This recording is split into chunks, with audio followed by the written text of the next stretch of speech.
Por que que o Mano tá colocando o Hugo de titular? Meu Deus do céu. De fato, nesses primeiros treinamentos aí de 2024, o Mano Menezes tem utilizado uma estrutura de time titular com o Hugo na lateral esquerda e outras duas peças que acabam chamando a atenção. No caso, tá utilizando o Caetano ao lado do Lucas Veríssimo, então a linha de defesa inicial do Mano Menezes tá sendo Fagner, que é um tapa na minha cara, mas tudo bem, eu já entendi, já previa isso, mas o Fagner, Lucas Veríssimo, Caetano e Hugo. E aí tá jogando com dois volantes, né, vamos colocar dessa forma, né, um volante de saída e um primeiro volante mais de contenção, com o Ranielli e Maicon.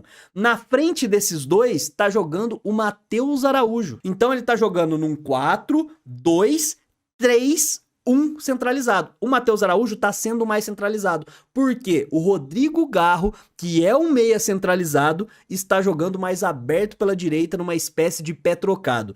No fundo do meu coração, eu imaginei que o Mano Menezes iria fazer isso aí. Eu acho, inicialmente, que é um erro. Se por acaso começar a funcionar, eu vou mudar a minha opinião, obviamente. Mas para não ser engenheiro de obra pronta, utilizar o Garro mais aberto, mais pisando na linha, numa espécie do que o Adson fazia, eu acho que perde a principal característica que ele tem, que é essa criatividade perto da área, finalização de média distância e tal. Pro outro lado, ele tá colocando o Romero e centralizado ali o Yuri Alberto. E aí ele teve esse primeiro esboço de equipe no primeiro treinamento, aí vazou ali, não vazou não, né? Foi divulgado pela imprensa essa escalação e todo mundo já ficou chateado. Aí no dia eu trouxe aqui pra vocês, troquei ideia com vocês, falei assim, ó, não quer dizer nada. E ainda não quer dizer nada, beleza? Se a semana que vem for o mesmo tipo, também não quer dizer nada. Vamos ver aí o que acontece no decorrer do Campeonato Paulista, que aí ele vai tendo uma noção um pouquinho melhor e tal. Mas de qualquer forma, ele teve esse primeiro esboço de ideia de time desta forma. Agora foi divulgado de novo um treinamento onde ele separou, teoricamente, titulares de reservas e ficou esse time de novo. Lucas Veríssimo, Caetano, Hugo, Fagner, Ranielli, Maicon, Matheus Araújo, Rodrigo Garro, Romero e o Yuri Alberto na frente, né, com o Cássio no gol. E isso aí gerou uma revolta generalizada em parte da Fiel, inclusive do nosso mano Caosfera aqui, que falou, meu Deus do céu, o que o Hugo está fazendo titular?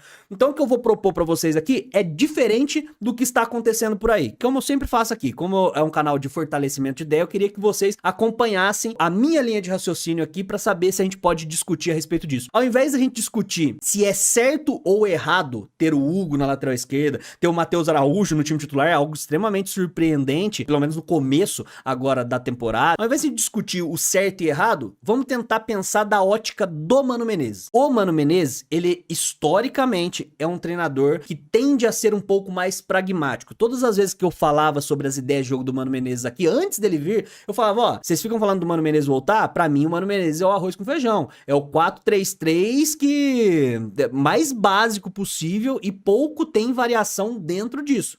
Tende a funcionar? Num time ok, um time que vai oferecer um futebol do mesmo nível das peças que tem.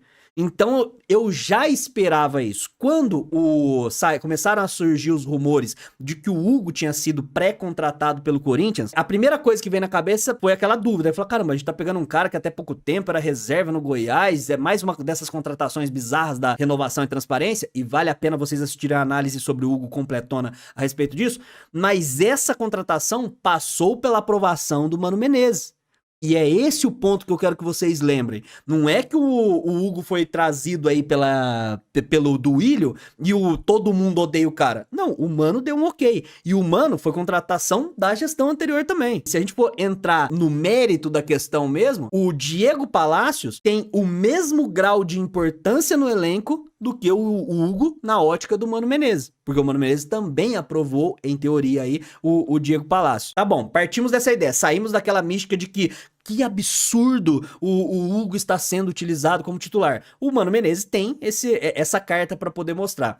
E aí vamos lembrar das ideias do Mano Menezes. Mano Menezes normalmente não joga com laterais que dão profundidade, que abandonam. Tanto que raramente ele utiliza um esquema com 3 zagueiros. Raramente ele coloca ali 2 alas para poder dar profundidade e tal. Isso aí é desde quando a gente tava na Série B, que é meio que a linha de raciocínio do Mano. E se a gente for olhar peça por peça do Diego Palacios Palácios e do Hugo, quem que oferece mais defensivamente? Se a tua resposta nesse momento foi não sei, assista a análise do pai, porque eu deixei isso aí muito claro. Então, o Hugo oferece mais defensivamente e preocupa menos, já algo que eu falo pra preocupa, tô usando a ótica do Mano Menezes, beleza? Eu não tô concordando nem discordando, tô propondo pra vocês a ideia, a reflexão. É um cara que preocupa menos, porque quando você vai olhar o histórico do Diego Palacios, você vê um jogador que toma muitos cartões, que faz muitas faltas, não é também algo que encaixa perfeitamente na ideia perfeita de jogo do Mano Menezes. Tanto que quando saiu a primeira divulgação da escalação do Hugo na lateral esquerda, surpreendeu todo mundo, menos o pai. A primeira coisa que veio na cabeça, tá, beleza, eu entendi o que o Mano Menezes tá tentando fazer. E aí, o que eu penso também? Ele tá utilizando o Fagner e o Hugo, ou seja, ele deve montar um esquema, uma estrutura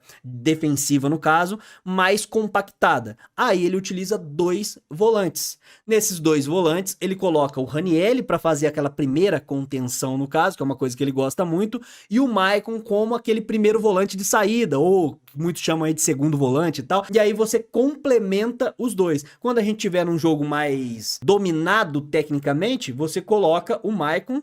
O Maicon acaba fazendo a saída melhor ali, recebendo a bola primeiro. Em jogos mais truncados, a compactação das linhas com o Ranieri e com o Maicon também faz diferença. Aí a gente entra no Matheus Araújo. Aí eu falo pra vocês, Matheus Araújo e Garro, no meu ponto de vista leigo, nunca treinei um time de futebol de botão. Na verdade, treinei sim quando eu tava na escola da família, já contei essa história. Mas assim, ó, eu não tenho gabarito pra ficar julgando, mas no meu humilde ponto de vista, o Matheus Araújo complementa o Rodrigo Garro.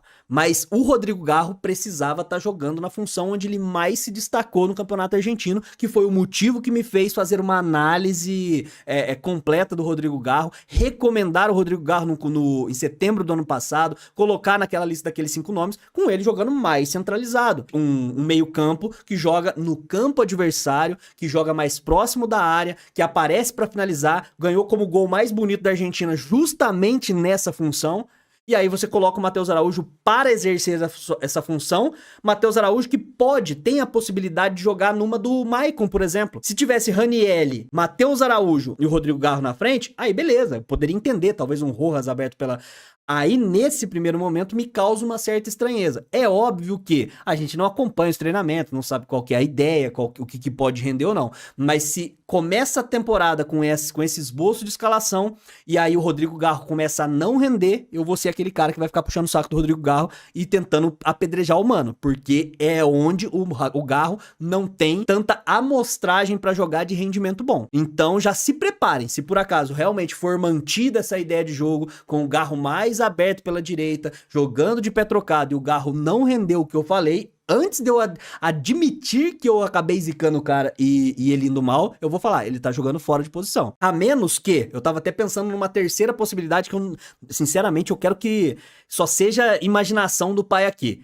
Que o Matheus Araújo seja uma espécie de terceiro volante. Aí, realmente, o Mano Menezes tá começando muito mal a temporada. Se ele colocar o Ranieri e mais 2 volantes de saída com o Matheus Araújo e o Maicon, e colocar o Rodrigo Garro centralizado, você vai praticamente estar isolando o Garro e, por tabela, vai estar isolando também o Yuri Alberto, o próprio Romero, que também são esboços aí da primeira titularidade. Então, essa que é a minha reflexão. Pensar da ótica do Mano Menezes, eu não acho bom nem ruim. Tanto que estão utilizando o Diego Palacios como se ele fosse o Roberto Carlos, como se ele fosse o Kleber, lateral esquerdo histórico aí do Corinthians, como se ele fosse o Vladimir, como se ele fosse um cara pica. E é um jogador comum pra bom, com uma amostragem desse bom na MLS. Eu fiz uma análise sobre ele, vale a pena vocês assistirem e tal, de maneira mais complexa. Então, não é porque o cara fala espanhol, não é porque o cara não é do Brasil que ele necessariamente vai ser melhor. Eu torço pra que os dois tenham um bom nível, tanto o Diego Palacios quanto o Hugo,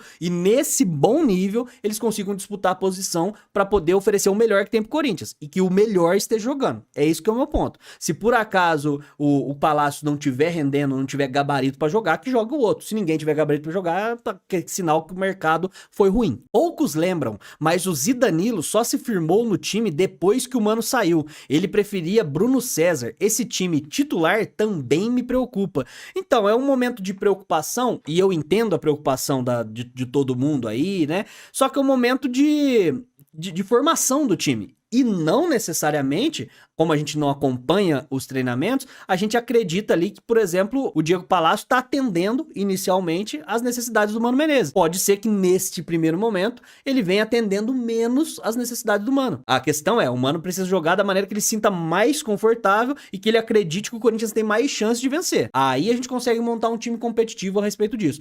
Mas o que não dá para esquecer, e eu repito mais uma vez, é que o Hugo não é escanteado pelo Mano Menezes como é pra Fiel, de modo geral, porque o Hugo teve o aval do Mano Menezes quando foi esboçado a sua contratação no ano passado.